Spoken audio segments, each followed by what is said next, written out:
Students, welcome to day 20 of 30-day study plan of commerce. Hope you are following this plan regularly. Watch my other videos for accounts, 10-day study plan. This will really help you to revise accounts in 10 days to score higher marks. Don't skip this video, watch fully. If these videos are useful, please like, share and subscribe. Students, let us see day 20 question answers. Very short answers.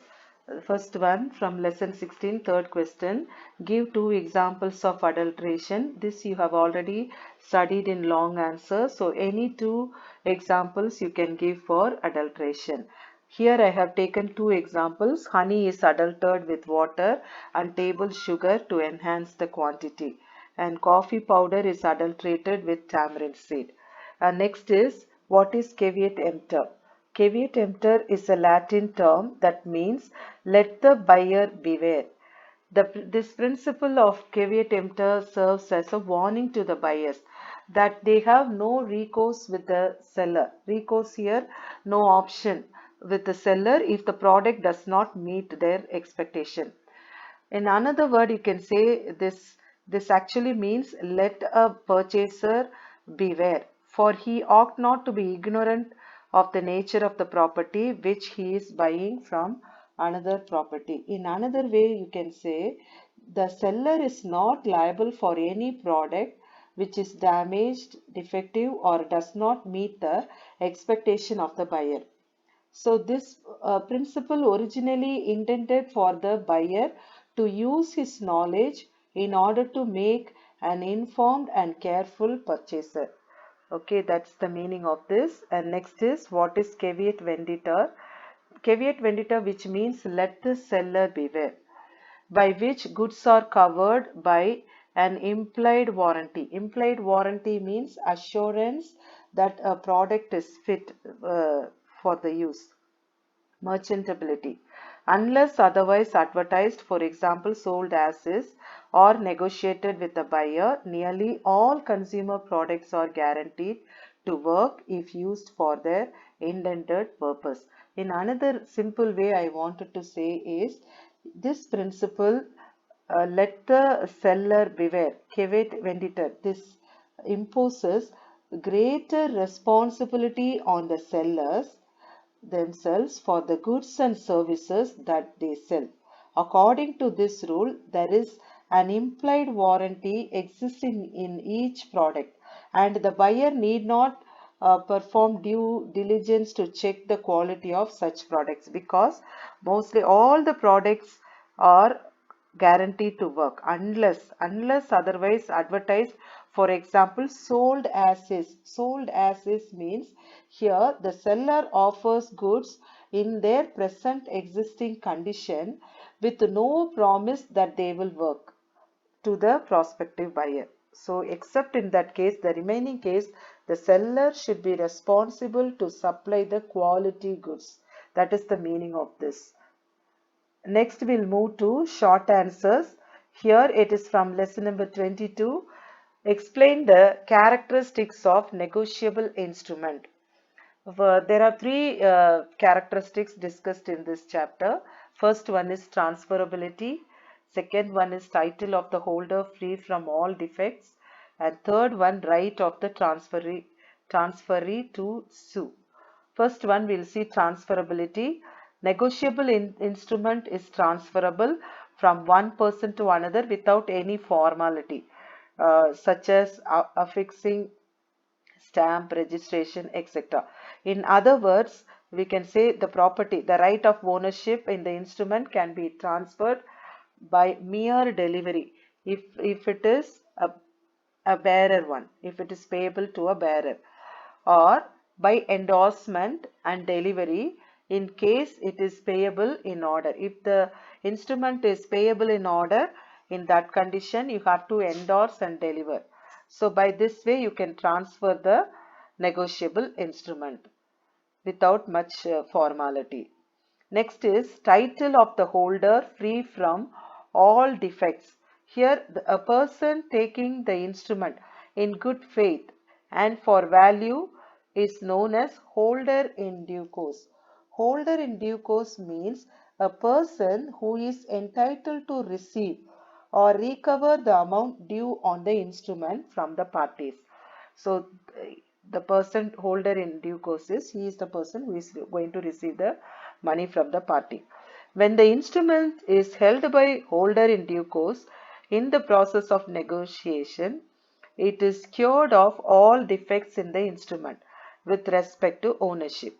In the next paragraph, it is explained, even though the right of the person who transferred the instrument to holder in due course is defective, that is disentitled to transfer, the title of the holder in due course is superior.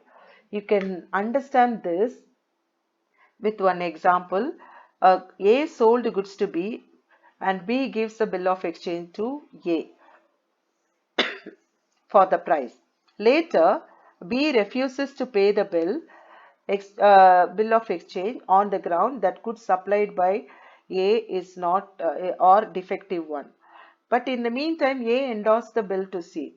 In this case, B defense is of no value. He cannot deny that I won't pay the money because I have been supplied with the defective goods. Because C is a holder in due course, and his title is not affected by certain defense like fraud or misrepresentation or any mistake, because A has supplied defective goods. Because of that, A has got a defective title, but that won't affect C. Okay, because he has taken the instrument in good faith and for value. So his title will be free from all defects. His position will be superior than A. So that is the meaning of this. And next is right of the transferee to sue. If a bill or a promissory note or check is dishonored, the transferee can sue on the instrument in his own name without giving notice to the debtor that he has become its holder. Okay, so he can sue in his own name if the bill is dishonored. So these are the three characteristics. Now next we will see from that same lesson, second one, distinguish between negotiability and assignability. This is also an important question. The basis for differences. First one, legal ownership. Negotiability is it passes to the transferee. The ownership is passes to the transferee by mere endorsement in the case of a bearer instrument, and by endorsement and delivery in case of an order instrument. Here, assignability, you should understand, it is the transfer of ownership of the negotiable instrument in which the assignee gets the right to receive the amount due on the instrument from the prior parties. In 11th standard, you would have studied about factoring. So the factoring agencies, they do services for collecting all the bills receivable on behalf of the company. So that example you can take this, that is an assignability. Okay, so when a company assigning all its bills receivable, accounts receivable to factoring institutions, then an assignment can be made by observing certain formalities. For instance, an instrument is to be made in writing, duly stamped and signed by the transferor or his agent for the purpose of collecting the bills from the various debtors. Okay, that is assignability. Here, when the instrument is passed, transferred, in that case, notice is not necessary in negotiability.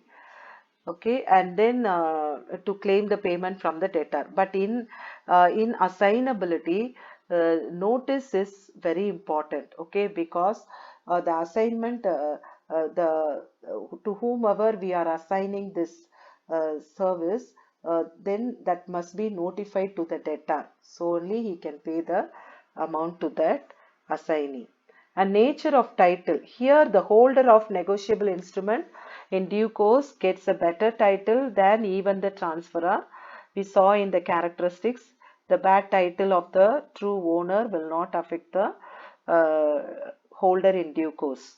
It means that the transferee gets the instrument free from any defect existing in the title of the transferor or any prior party. But here the transferee's title to the instrument is subject to the defects of the transferor's title. In other words, you can say defects in the title of the transferor will pass on to the transferee too. Okay, here in negotiability, it won't affect the holder in due course, but here the transferor title will be passed on to the transferee. And next is consideration is presumed, it is understood, but here they have to prove the consideration for the transfer. Okay, and then next we'll see the from lesson 23, define entrepreneur. There are three definitions are there. You can write any one of the definition. First definition given by Schumpeter Joseph.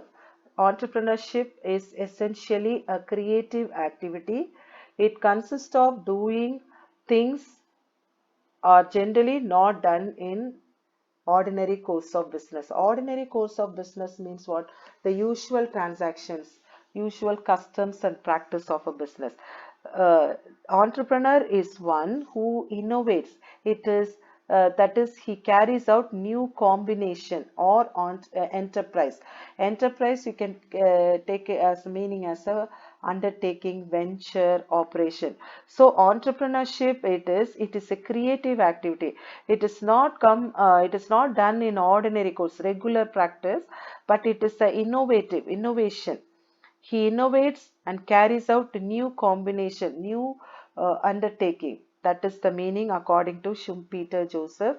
And next is according to Cole, the purposeful activity of an individual or a group of associated individuals undertaken to initiate, maintain, or earn profits by production and distribution of economic goods and services. So here he says it is a purposeful activity.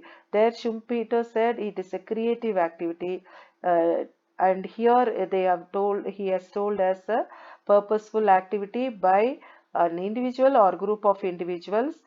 They initiate, maintain, or earn profit by producing or by producing and distribution of economic goods and services. Next is as per Mary Kotler, entrepreneurship is the process whereby an individual or group of individual use organized efforts. Okay, they'll use the organized efforts to pursue, to follow opportunities, to create value. To create value here you can take it as a profit and grow, and then slowly they'll grow by fulfilling wants and needs through innovation and uniqueness. Uniqueness here you can take the quality of being the only one of its kind, or the quality of being remarkable, special, or unusual, no matter what resources the entrepreneur currently has.